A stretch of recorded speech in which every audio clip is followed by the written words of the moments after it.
Assalamualaikum semua. Bila sebut je kuih talam ni dah boleh terbayang-bayang rasa lemak-lemak manis dan tekstur kuih yang lembut tu kan. Kalau nak disebut ada bermacam-macam jenis kuih talam ni. Sebelum ni Umi dah pernah share resipi talam jagung. Jadi kali ni jom cuba pula talam keladi Umi ni. Lagi bila gigit terasa ketul-ketul keladi dalam lapisan bahagian bawah tu. Manakala lapisan atasnya pula Umi campurkan dengan perisa keladi, makinlah bertambah sedap dan naik seri talam keladi Umi ni kan. Bahan-bahan yang diperlukan untuk buat kuih talam yang satu ni simple je. Janji ikut sukatan yang betul serta tak derhaka semua tips dan teknik yang telah Umi highlightkan di sepanjang video. InsyaAllah akan menjadi sempurna kuih talam anda. Jadi bagi para peminat kuih-kuih talam, memang perlu cuba resipi talam keladi ni. Ni kalau buat hidangan minum petang dengan kopi O panas-panas, layan. Jom Umi nak tunjukkan dahulu antara brand-brand tepung yang Umi gunakan serta gula, brand gula untuk dapatkan hasil kuih talam yang menjadi elok. Sebab bahan-bahan ni pun memainkan peranan yang sangat penting juga bagi mendapatkan hasil kuih talam yang sempurna. Untuk buat kuih-kuih talam ni, Umi prefer anda gunakan tepung beras cap teratai. Anda boleh dapatkan di mana-mana pasar raya ataupun kedai runcit ada dijual. Kerana hasil kuih kita nanti akan menjadi elok dan lembut je. Kemudian untuk tepung gandum gunakan cap sawo.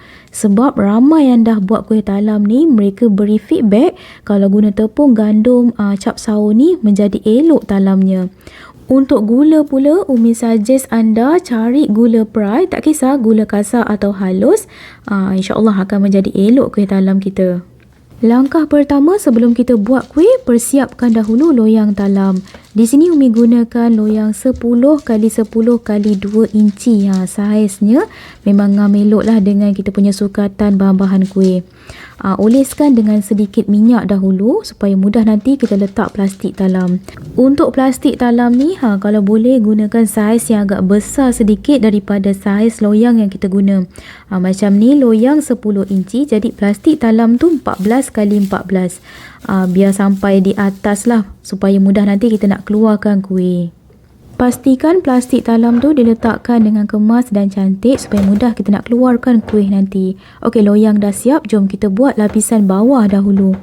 Dalam kuali, masukkan 300 gram keladi yang telah dipotong dadu. Kemudian tambahkan pewarna ungu lebih kurang 1 sudu kecil dan 1 sudu besar tepung ubi kayu.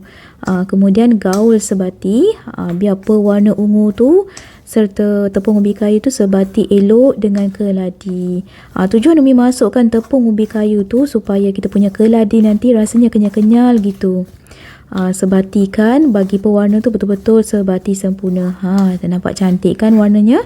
Kemudian tambahkan air secukupnya lah untuk kita rebuskan keladi ni hingga betul-betul empuk. Air tu agak-agak je.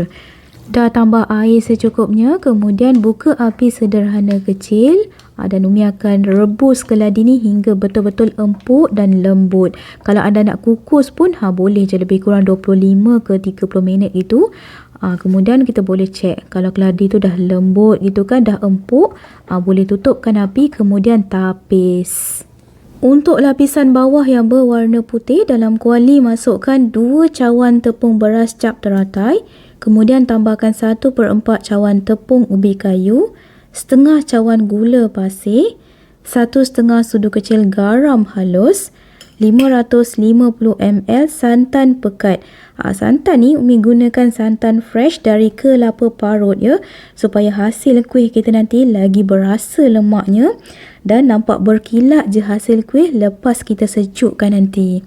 Kemudian tambahkan 200 ml air biasa. Waktu ni jangan dibuka api dapur dahulu. Gaul sebati, boleh guna whisk lah paling mudah untuk kita hilangkan ketul-ketul tepung yang ada tu.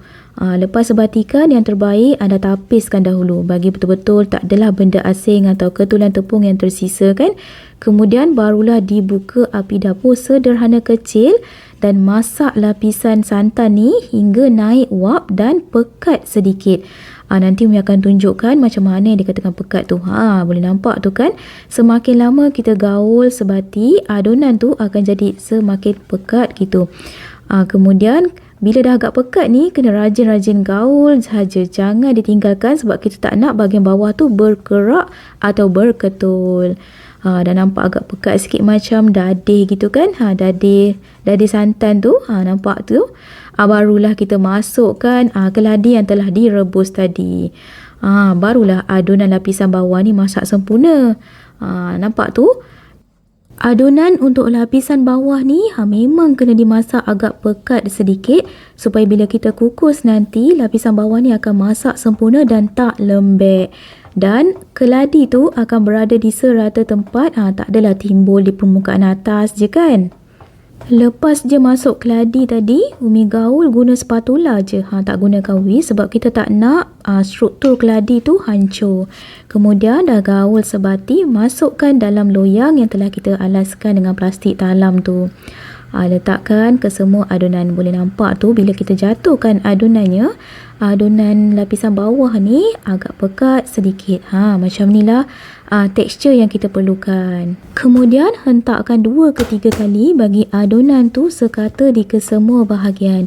Sebelum kita mula nak mengukus, pastikan air kukusan dah mencukupi dan air dah betul-betul menggelegak, mendidih. Barulah kita letakkan loyang dalam periuk pengukus. Dan Umi tutup bahagian atas loyang ni dengan loyang yang agak besar sedikit ataupun yang sama saiz pun boleh je. Supaya kita nak elakkan lebih banyak lagi wap-wap air yang jatuh semasa proses pengukusan, Umi buat kaedah macam ni. Jadi tak perlulah Umi kejap-kejap nak lap penutup kukusan tu kan. Umi akan kukus lapisan bawah ni selama 25 minit. Disebabkan adunan ni kita dah masak hingga naik uap dan agak pekat sedikit gitu, jadi masa untuk mengukus tu dapat dikurangkan. Tak perlulah kita kukus lama-lama. 25 minit memang dah ngam elok untuk adunan lapisan bawah ni masak sempurna. Okey, sementara tunggu lapisan bawah ni siap dikukus, jom kita persiapkan lapisan atasnya pula, iaitu perisa keladi. Dalam kuali, masukkan 1/2 cawan tepung gandum cap sawo, 1/4 cawan penuh tepung ubi kayu, kemudian tambah 1/2 cawan gula pasir.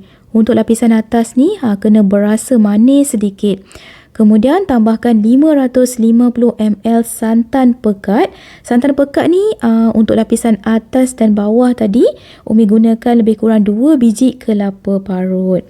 Kemudian tambah 200 ml air biasa dan Umi masukkan untuk lapisan atas ni 3 biji telur grade B. Kalau guna grade A, guna 2 biji dah memadai. Bagi hasil kuih kita ni lebih lembut, bergedik-gedik gitu, masukkan telur. Kemudian jangan lupa setengah sudu kecil garam bagi naik rasa berlemak untuk lapisan yang atas ni. Kemudian masukkan 1 sudu besar keladi Imalco. Anda boleh dapatkan di mana-mana kedai bakery ada dijual. Kalau boleh cari yang pekat, likat macam ni. Aromanya lebih wangi dan rasa keladi itu lebih berasa. Sedap je. Belum lagi kita masak ni dan naik aroma wangi keladi tu. Kalau anda nak gunakan cordial keladi double lion pun boleh je. Kalau tak ada Imalco keladi ni kan.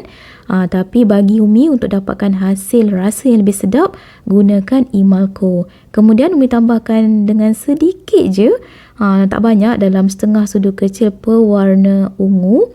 Untuk pewarna tu sebenarnya optional je. Kalau anda tak nak letak pun tak apa. Tapi kalau ditambah sedikit tu, lebih berseri je nampak kuih talam. Waktu ni jangan dibuka api dapur dahulu ya. Gaul sebati bagi hilang ketul-ketul tepung gandum tu. Umi sebatikan ni guna whisk je bagi hilang sedikit ketul-ketul tepung tu. Untuk lapisan atas ni tak macam lapisan bawah. Kita guna tepung gandum kan, dia agak susah sikit. Lihat sikit nak betul-betul sebati dan hilang ketul tu.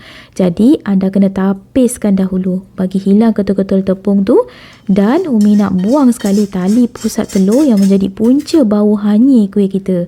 Jadi anda kena pastikan lapisan atas ni kena ditapis terlebih dahulu. Waktu yang kita boleh nampak lendir telur tu kan, tali pusat telur tu. Sebab kita tak nak kuih kita bau hanyir. Adunan dah nampak licin lepas ditapis tu, masukkan semula dalam kuali. Kita nak masak pula lapisan bahagian atas ni. Lapisan bawah tu dah hampir nak masak. Jadi kita dah boleh masak lapisan atas ni. Untuk lapisan atas ni tak perlu masak lama sangat. Cukup sekadar naik wap dan agak sedikit je pekat. Dah memadai. Jangan terlalu pekat macam lapisan bawah tadi. Sebab lapisan atas ni kalau dimasak terlalu lama dan agak likat sedikit, nanti permukaan kuih kita tu susahlah nak licin. Dia agak macam menggerutu atau bercerawat gitu. Jadi kita masak tu cukup sekadar naik wap dan dah nampak macam agak berat sikit kan. Kita boleh nampak tu di bahagian whisk tu dah ada macam ketulan tepung yang melekat sikit tu. Kira okey dah. Penting sangat-sangat untuk kita masak adunan lapisan atas ni hingga naik wap dan sedikit saja pekat. Nampak tu kan, adunan tu dia tak terlalu pekat tapi dia sedikit berat. Supaya bila kita kukus nanti kuih kita tak lembek. Okey, jom kita tengok lapisan bawah. Masya Allah, dah siap, dah cantik, elok tu. Masih basah-basah lagi kan. Anda goreskan dengan garfu ataupun boleh cucuk-cucuk dengan pisau ataupun lidi. Supaya kita nak bagi bahagian lapisan bawah dan atas ni melekat elok. Jadi ni Umi goreskan je guna garfu. Tekan-tekan sedikit lah. Nak bagi lapisan atas dan bawah tu biar betul-betul melekat elok. Anda pastikan bahagian bawah ni kering dahulu ya. Nampak tu dah agak kering sedikit. Barulah kita tuang lapisan yang atas yang telah kita masak tadi. Boleh nampak kan lapisan yang atas ni adunannya tak terlalu pekat dan tak terlalu cair sangat. InsyaAllah kalau dapat tekstur adunan yang begini, kuih anda tak akan lembek, akan masak sempurna. Bagi dapatkan hasil permukaan kuih talam yang licin dan cantik je, kalau ada buih-buih halus tu, anda kena pecahkan dahulu. Anda tolak ke tepi ataupun boleh tekan sikit guna spatula ataupun lidi sate. Kemudian Umi gunakan teknik yang sama juga untuk lapisan atas ni. Gunakan loyang yang agak besar sikit. Tutup permukaan loyang tadi supaya kita tak nak lebih banyak wap air yang terjatuh. Kemudian barulah kita tutup penutup kukusan. Untuk lapisan atas ni pun sama, kukus selama 25 minit. Tapi untuk dapatkan hasil permukaan yang licin dan tak banyak wap air yang jatuh, lebih kurang lepas 10 minit tu anda boleh bukalah penutup kukusan dan loyang tu boleh lap sedikit ya. Dan pastikan air kukusan kena sentiasa mencukupi sepanjang proses pengukusan kuih talam. Dari lapisan bawah tadi sampai lapisan atas ni, pastikan air kukusan tu jangan separuh atau lower the limit. Sebab jika air berkurangan, wap air yang terhasil pun akan kurang. Jadi ia akan membantutkan proses pengukusan kuih. Jadi sangat-sangat pentinglah kat sini untuk kita pastikan air tu cukup untuk elakkan kuih kita lembek atau tak masak di tengah. Okey, Alhamdulillah. Setelah 25 minit Umi kukus, Masya Allah, siap dah talam keladi. Bahagian atas tu agak berair sikit kan. Kita buka penutup kukusan. Kukus lebih kurang 5 ke 10 minit.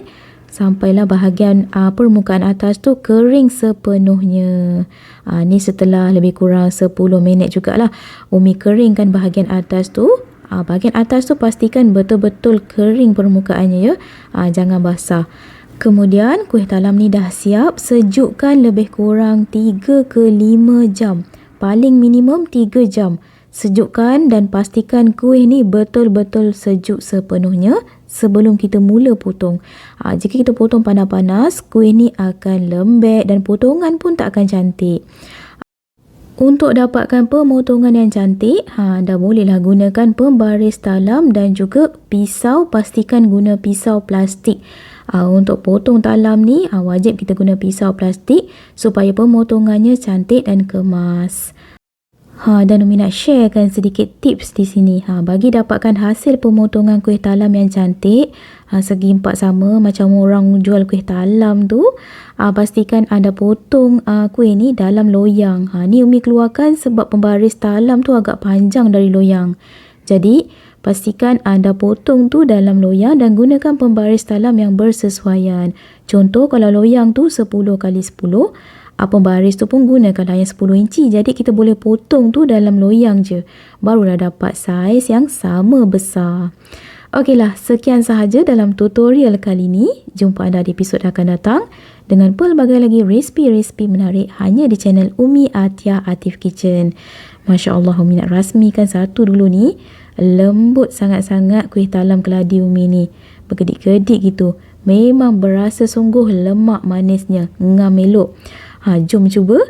Umi berharap tips, teknik-teknik yang telah pun Umi ajar sedikit sebanyak membantu anda di luar sana. Jumpa anda di episod akan datang. Jangan lupa subscribe, like, share dan tekan bel untuk dapatkan video terbaru dari Umi. Assalamualaikum. Bye.